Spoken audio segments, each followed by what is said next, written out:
বিশ্বজুড়ে তৈরি পোশাক খাতে অন্যতম গুরুত্বপূর্ণ নাম বাংলাদেশ।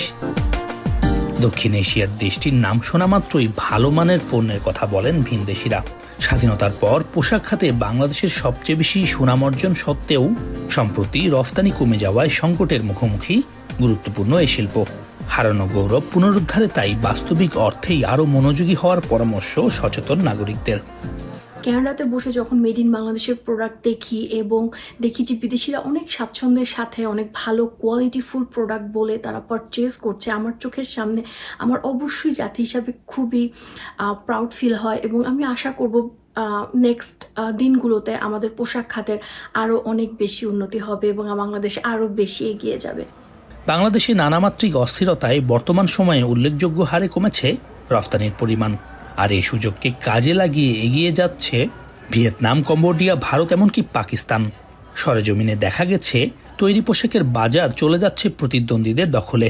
মার্কিন বস্ত্র ও পোশাক সংক্রান্ত দফতর বলছে চলতি বছরের প্রথম 10 মাসে 3.3% রফতানি হ্রাস পেয়েছে যুক্তরাষ্ট্রের বাজারে।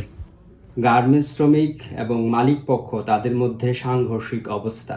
শ্রমিকরা ন্যায্য মূল্য, ন্যায্য মজুরি থেকে বঞ্চিত হচ্ছে। বাংলাদেশের অদূর ভবিষ্যতে যদি রপ্তানি বাড়াতে হয়, বৈদেশিক মুদ্রা অর্জন করতে হয়, তাহলে এই দুইটি বিষয়, তার সাথে যেসব পারস্পরিক বিষয় রয়েছে, সেগুলোর সমাধান জরুরি।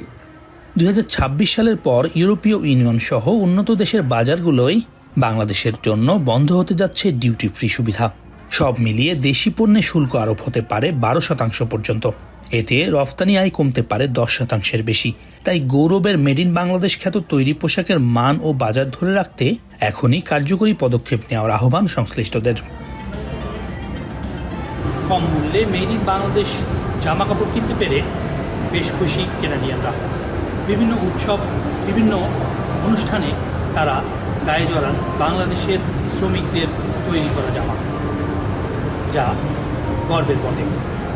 সৈয়দ ইফতেখার, এখন কানাডা।